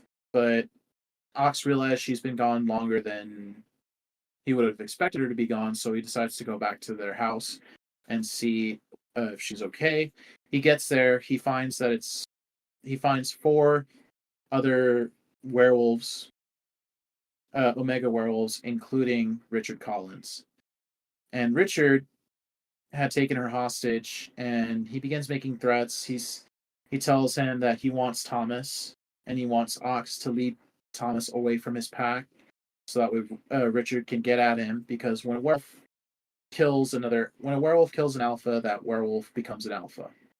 That kind of deal. And Richard he wants to become an alpha so he can run things his way, and he wanted to do it using Thomas. Now, Richard makes his threats. Ox is caught between a rock and a hard place because he's now has to make a choice: either give up his adoptive father or lose his mother. And before he can make this decision, though, his mom is a badass. She's so brave. She manages to cause a scuffle with the Omegas, because she wanted to give Ox a chance to run away. Unfortunately, when she does that, Richard kills her. So Richard kills his mom, and Ox, he runs from the house and he calls out to the werewolves. They arrive as quickly as they can, but unfortunately, Richard gets away for the time being. Yeah, they end up chasing him into the forest, and it's then that they are surrounded by dozens of Omega wolves. They don't know how these Omegas managed to get into the house, get into their territory without setting off the wards, but they don't have much time to think about it. After exchanging words with Thomas, Richard and his Omegas attack the pack. They do everything they can to defend themselves, and they do end up, in the end, the Bennett pack comes out on top because Omega wolves, they're uncoordinated and they're feral. So they don't work together as a team like an actual pact of werewolves would, being led by an alpha. Unfortunately, the Omegas focus their attack on Thomas as the alpha, and they severely weaken him. And Richard tries to kill him to take on the role of alpha, but Ox comes to his defense and manages to get Thomas away from Richard. Richard, I can't believe I read that. Don't look at the chat. James just sent us. Oh god damn it! That killed my train of thought. I know I'm trying to finish, like, speed this up. Yeah. So anyway, John. So Ox manages to temporarily gets Thomas away from Richard. Thomas, he's severely injured at this point and he can't heal. He won't be able to recover. And he tells Ox that he needs somebody to take on the role of alpha. So that way Richard doesn't. And he tries to convince Ox to let him Thomas turn him into a werewolf. And he wants Ox to kill him, so that way Richard can't get to his werewolf. Can't become the alpha. Yeah. But Ox doesn't get a chance to make a decision. His first thought is, hell no, it's not going to do that. But then Richard ended up tracking them down and attacks. Thomas defends himself, but he's so badly weakened that he gets struck down by Richard. But before Richard can deal a killing blow, Ox again steps in and whacks Richard. on the head with a rock. And Richard turns his attention to Ox and tries to attack him, but that's when Joe jumps in and attacks. He manages to fend off Richard for the time being, and once the attack is over, once Richard and the Omegas are repelled, they turn their attention back to Thomas, and Thomas unfortunately is so badly injured that he's going to die. And he tells his son he needs to do it. He needs to take on the role of Alpha, or else Richard may end up coming back to take it. So Joe, the only way, there are different ways for a wolf to become an alpha. Like, there's a way for one alpha to transfer their title and power to another werewolf. Because being an alpha is more than just a title. Like, when you're an alpha, you are an alpha. It's not just a word, it's an actual thing. And so in order for a werewolf to become an alpha, they either can do the quick and not so easy way, and that is to kill another alpha and take on their power, becoming an alpha, or that alpha can transfer their power to you. Now that takes time and energy, which Thomas unfortunately no longer had. So Joe was forced to kill his own father and taking the role of alpha for himself. Oh. Yeah, so it's a very sad scene because Joe was forced to kill his dad to take on the alpha role. And this all happened within the same night. Ox's mother was murdered. Their pack is attacked by dozens of Omegas, and Thomas dies. Now, immediately after this, after they've had time to calm down and regroup, Joe reveals that he wants to go after Richard. But the thing is that he wants to do it alone. Or rather, with a small group. He doesn't want to take the whole pack. He just wants to go take a small team and chase down Richard. And Ox is opposed to this completely. He begs him to stay because, for one thing, his mother is literally just died. And they were just like, this was a few days after the attack, and he was just about to bury his mom. A cover story was made for Thomas's death, so no one really knows he's dead just yet. His wife Elizabeth was going to release an obituary and announce his death later. But Ox is still dealing with the fallout of his mom's death. And he's realizing already that he does care for Joe much more. And now that Joe is leaving him, he feels lost, and he's like, I can't do this without you. I need you here. We all need you here. But Joe is adamant about tracking down Richard because Richard has already done so much damage to his family. He kidnapped and tortured Joe when he was just a kid, and now he's responsible for his dad's death. So Joe ends up taking Gordo and his two brothers, Carter and Kelly. They end up leaving Green Creek, and for the next 3 years, they spend their time chasing down Richard. Now, in that time, Ox does begin to resent. He begins to resent Joe because he's dealing with his own grief because he lost two of the most important parental figures in his life. Mm-hmm. His adoptive father and his mother, and the pack that he's become a part of has been cut in half. Especially since Joe left. So for the next 3 years, Ox spends that time pretty much picking up the pieces of their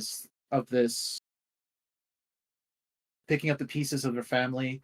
He brings his wolf family back together, He's there to support his adoptive mother Elizabeth, his friend Mark, because those are the only two wolves left after his brother.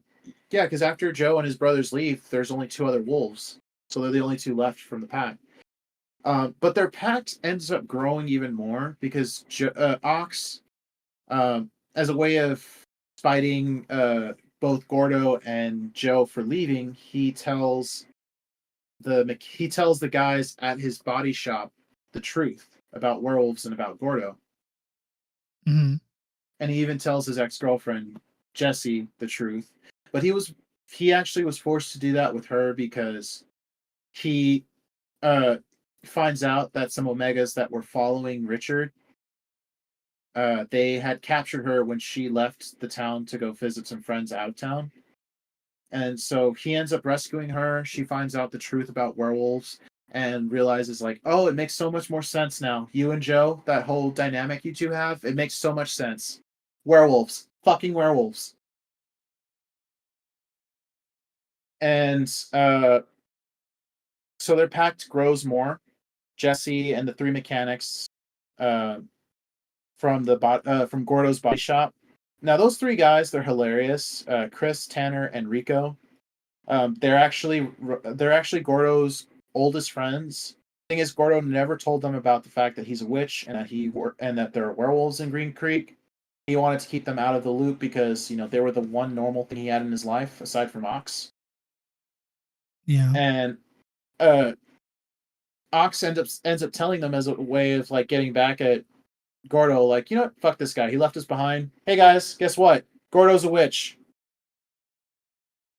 Ooh. And these guys over here are werewolves. So over time, with Jesse, Tanner, Chris, and Rico joining the pact as humans, they're not werewolves. Ox realizes that he's created a whole new pact with him, the four Stooges, and the two other werewolves. Well, three, because the third werewolf ends up coming to town. This guy named Robbie, he was sent by the interim Alpha of Alphas, Alpha Hughes. So, like I said before, the Bennett Pact are like royalty. Their alpha is the alpha of all wolf packs, not just their own. And Thomas was was originally that alpha, but when he died and Joe took his place, Joe didn't formally accept the role of Alpha of Alphas, just the alpha of his pact, of his own little pact. So, for the time being, the other pacts appointed another alpha to be that to take on that role until Joe was ready. And since there's a whole lot of bureaucracy involved in wanting to keep in touch and keep track of all the packs, she ends up sending a werewolf representative to the Bennett pack to keep tabs on them, and that's who Robbie is. Now Robbie, he describes himself as a bit of a drifter because he's not fully a part of any one pact. But over the next 3 years that he spends with the Bennett Pact, he ends up deciding to just settle down with them, and he becomes a part of Ox's new pact. And when I say Ox's new pact, I mean Ox. For some reason, Ox somehow becomes a human alpha. Like he actually gets the powers of an alpha, like and it's not just like it's not just something that affects the werewolves in his pact, but it also affects other werewolves too. Like when Robbie shows up, he's not an official member of the pact, but he's already looking at. But when he first meets Ox, he was like, "Wait, I thought the alpha was gone. Who's this guy?" Yeah. And Ox slowly realizes that the other werewolves like began looking at him as if he was the alpha, and quickly becomes apparent when more Omegas attack their home and capture more innocent people. When Ox goes to fight them, the Omegas are terrified of him because they realize, wait, this human's an alpha. What the fuck? Like he's actually controlling the other werewolves. Because one thing about alphas, their power allows them to control the wolves of their pack. And it's Yeah, kind of cool, and actually. it is. Now there are different physical differences between an alpha, beta, and omegas. Like especially their eyes. So like when a werewolf, normal werewolves that are part of a pact, their eyes naturally turn into like a golden Halloween colored eye color. So like think like a bright orange. Uh-huh. And Omega's eyes turn violet. So if you see a werewolf with violet eyes, it's a feral wolf right there. And an alpha werewolf's eyes are red, like a blood red. Now, Ox doesn't have that, but he's seen and viewed clearly as an alpha. Um, at one point, about 2.5 years after Joe left, a guy comes into town and tries to talk to Ox about Joe, and it's revealed that this guy, a man named David King, was actually a part of a clan of hunters, or at least he used to be. In fact, he was part of the very clan of hunters that attacked Green Creek decades ago. So, Ooh. fun. Ooh, yeah.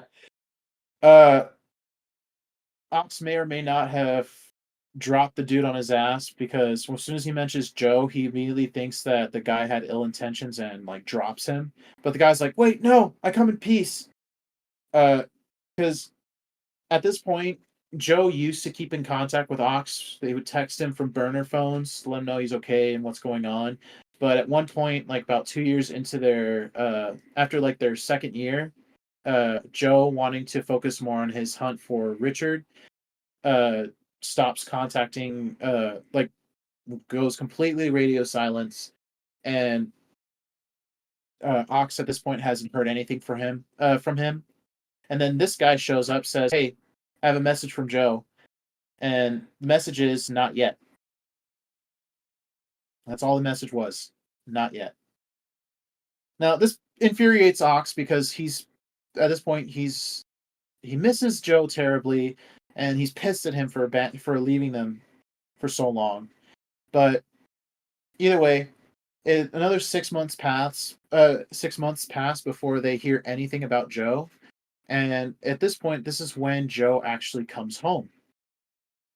So the wards that Gordo had placed around the Pax territory, um, Ox, being the new alpha of the territory, can feel it.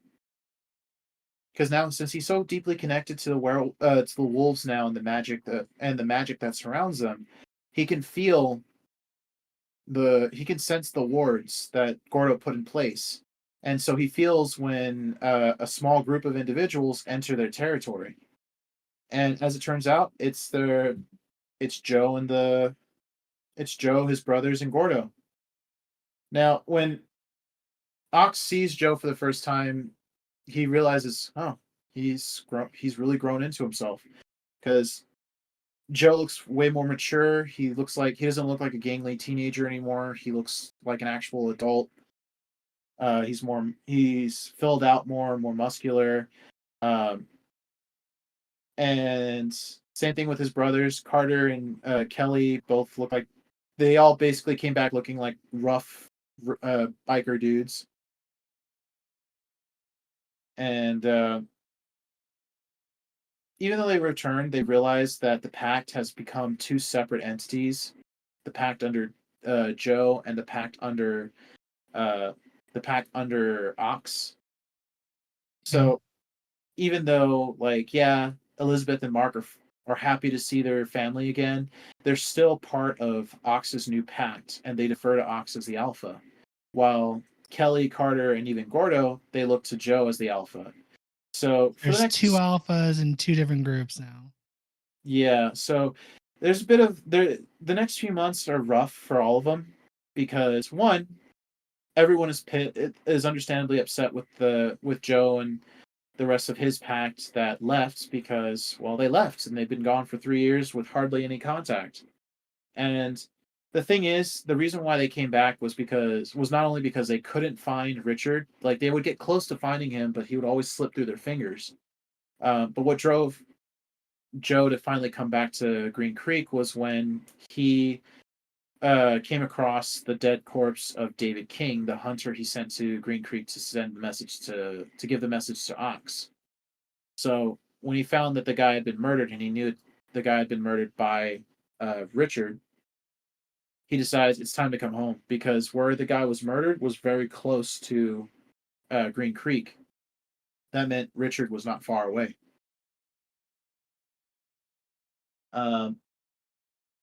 So yeah, Richard does eventually attack them again. Next few months are filled with everyone the two packs trying to come back together under one banner. And it's an oddity to say the least because there's two alphas now. That's not common. It's typically just one alpha per pact. But now we have one pact, or at least two halves of a pact trying to come back together, but they're coming back together under the banner of two alpha werewolves. Well, two alphas. Ox and his side of the pack do end up mending things with Joe's half of the pact. He makes amends with Gordo first because he's known Gordo the longest, and he's the only person he has left that's like a father to him. He also ends up making amends with Carter and Kelly because those two they were more direct about it. They basically they basically kidnapped Ox, and they hashed it out. They got the shit they needed to say off their chests, Ox especially, and then they made up. Yeah. But Ox was still really mad at Joe. It's funny. Yeah, he should be because they were all going through a lot, and Ox was at the time just coming to terms with the fact that he cares about Joe in a much deeper way, and Joe left, and he was basically alone and had to pick up the pieces. Yeah. So he finally does reconcile with Joe, and they admit their feelings for each. Well, Joe has always been has always been open about how he felt about Ox, but Ox actually admits it to Joe that he loves him. And I was just like, oh, he said it. Finally. E! Can I get an E? Yeah. And then everything changed when the Fire Nation attacked. Oh, God. Well, when you think about it, what happens next is basically that. That's basically what happens next. Because Richard, he returns, and he does fuck some shit up. The thing is, though, because Gordo managed to place stronger wards around the territory, Richard can't enter Green Creek, so he has to resort to subtlety and fuckery. So what he ends up doing is he ends up waiting for several residents of Green Creek to leave the town, and as they would, he would catch them. So he kidnapped about 6 people, and he calls up Ox and he tells Ox, "Here's what you're gonna do. You're not gonna tell your pact anything. You're just gonna get up and walk away, and we're gonna talk. So, and if you don't, I'll kill the people I have. I'll start killing the people I've taken." And you get a real sense of how deranged Richard is because he's completely out of his mind. So Ox listens to what he has to say. Richard tells Ox that he wants him now. He doesn't want Joe. He wants Ox. Because Joe, being a fully fledged alpha with everything included, the extra strength and abilities. He has all of that. But Ox, even though he's an alpha, he does not have any of those other werewolf abilities. So to Richard, he's just a weak human, and he really looks down on humans. So he tells Ox that he needs to come to this place outside of the wards, and he's going to give himself up to Richard, so Richard can take the alpha power from him. And if he does that, he'll let his hostages go, and he won't ever bother the Bennett Pact again. And Lies. Yeah, but Ox didn't want to risk it, so it's very heartbreaking because of course it happens on a Sunday, just before they're about to have their traditional dinner. Of course, because it's tradition. And afterwards, like he had to pretty much lie to them, like everything's fine. He doesn't tell them anything. But once he knows that once the day is over and everyone's gone to sleep, he sneaks out of the house. He has an interaction with Gordo, and Gordo, of course, being the sassy queen he is, the ever paranoid queen he is, he senses something's up, even though Ox tells him everything's fine. Ox drives out of the town and meets up with Richard, and Richard has the hostages there, and he tells Ox that he needs to give himself up, and so Ox does. But before Richard can do anything, Gordo, who had followed Ox to the meeting point, attacks, and he separates Richard from Ox. Ox manages to free the hostages and tells them to get back, head back to town, well within the safety of the wards. And so in this book, Ox was given a silver weapon because werewolves are affected by silver in this. So he has a silver plated crowbar, and he uses it to defend himself every time he fights a werewolf. And he manages to get in a good few hits on Richard and his Omegas that he had with him.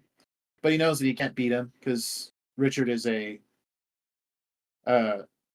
menace. And so Richard ends up chasing Ox over this old wooden bridge. It's very rickety, very near collapsing. And Ox goads him and manages to trap him on the bridge. And because Richard and his Omegas were like running up all over the bridge, it begins to collapse. Ox barely makes it out of there. The thing is, when Ox was when the whole thing, the confrontation started, the rest of his pack could sense his fear because they're all emotionally connected like that. So when they sensed Ox's fear and that he was under duress, the rest of the pack that he left behind immediately was alerted to it, and they come running, including Joe. And Joe is like frantic because he also suspected something, and he also followed Ox to the meeting point, but he was further behind than Gordo. So just as soon as Joe arrives, that's when the bridge collapses on Richard and his Omegas. And Ox at first thinks it's over. It's finally over. Like Richard's dead because he managed to gank Richard with his silver crowbar. Mm-hmm. But when Ox's back was turned, Richard jumps out of the river that the bridge collapsed in, and he stabs Ox in the stomach with his claws. Yep. And for a brief moment, Richard becomes an alpha. Because since Ox was an actual alpha in everything but the werewolf term, Richard actually becomes an alpha for just the briefest of moments. And then Joe, seeing the man his mate, being eviscerated by a rogue werewolf, literally rips off Richard's head. Oh, Yeah, damn. so Damn. finally, after decades of trying to become an alpha, Richard Collins became an alpha. And then Joe ripped his head off. Damn. But it's not over. Ox is very close to dying, but in desperation, Joe bites Ox and turns him into a werewolf. Hmm. And when he does that, because Joe technically killed another alpha, he took back the alpha power that Richard had, that Richard took from Joe. Oh, I'm sorry, from Yeah. Ox. And so when Ox in desperation bites, I'm sorry, Joe, I swear to God. So when Joe bites Ox in desperation to save him, Uh-huh. he also transfers that alpha power back into Ox. So biting him turns him into a werewolf, because the thing is, only alphas can turn humans into werewolves. Uh-huh. So when Joe bites him, he becomes a werewolf, and he also gets back his alpha status. So when Ox wakes up, he's surrounded by his pack. It's not uncommon for the wolves to have spend the night together, where they're all just piled together and just sleep like that. So they're all piled around him, except for Joe, who was out in the forest just clearing his mind, because he's not sure if Ox will survive or not. When Ox wakes up, he's a fully fledged werewolf now. He immediately runs to Joe, and as he goes to Joe in the forest, he has his first shift into a wolf, and his wolf is pure black. Ooh. So I was like, "Oh, that's cute." Joe is a pure white wolf, and Ox is completely black. So that's cute. White and black. That's cute, contrasting each other. Yeah, and they're both alphas. Ox is still an alpha. Now he has all the powers to go with it. Damn.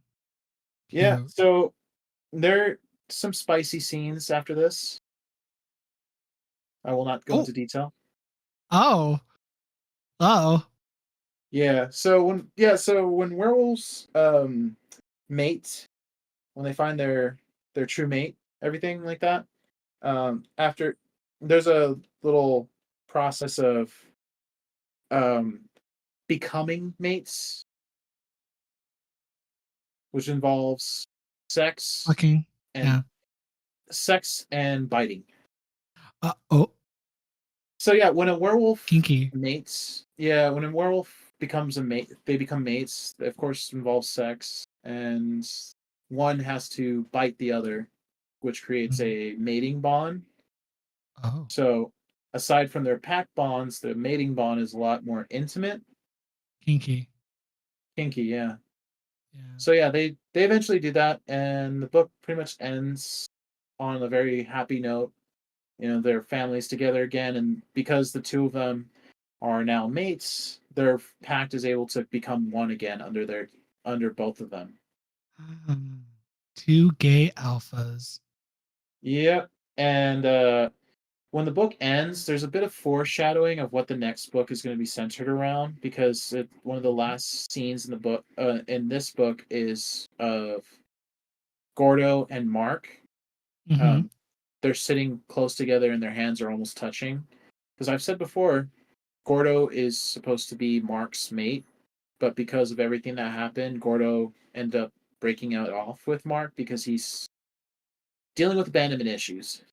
Let me tell you something. Uh-huh. And that's pretty much what the next book, Raven Song, is going to be about. It's going to be about Gordo's and Mark's relationship and how they come back together.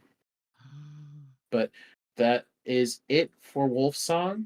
Now, I know I did not do a good job. I did not do this book justice.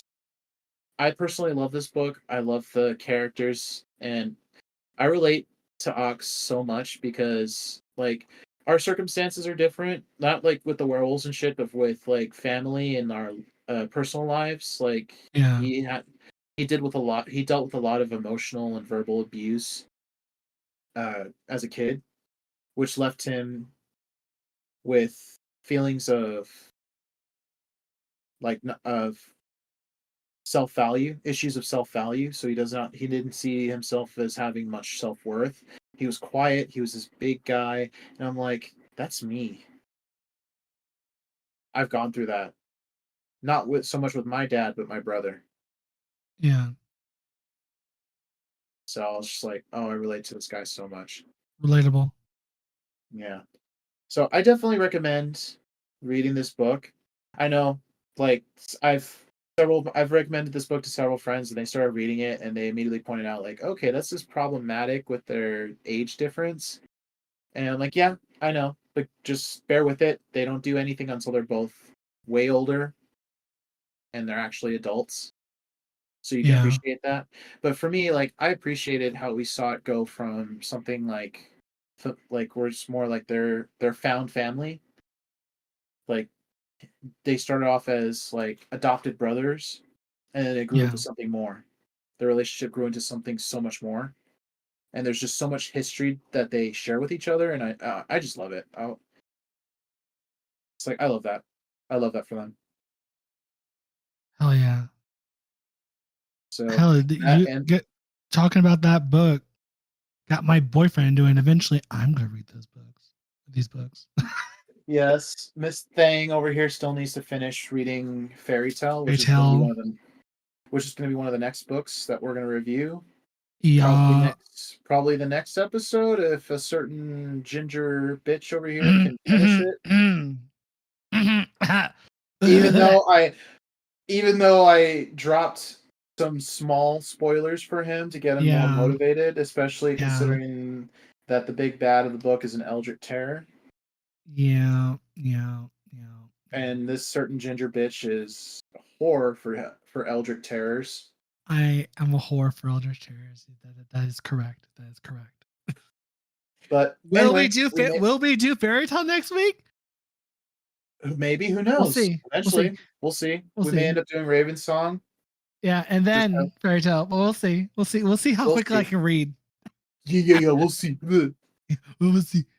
So All right. yeah, read the But book. It's great. all right, guys, we're gonna go ahead and go because it's almost 6:30 our time, and we are probably not gonna record for the. We're literally recording D&D after this, so we're probably gonna have Yeah. to push it. Can we do it like at 7:30, por favor? So we have enough time to make food. Yeah. Yeah. Well, I'm gonna have to go get food because I don't have time to make food right now. Yeah, Alrighty. same. Which is All right. perfectly fine. But anyway, All right. see y'all. Bye. Next time. Bye. Bye. Toodles. Read the book. Yay.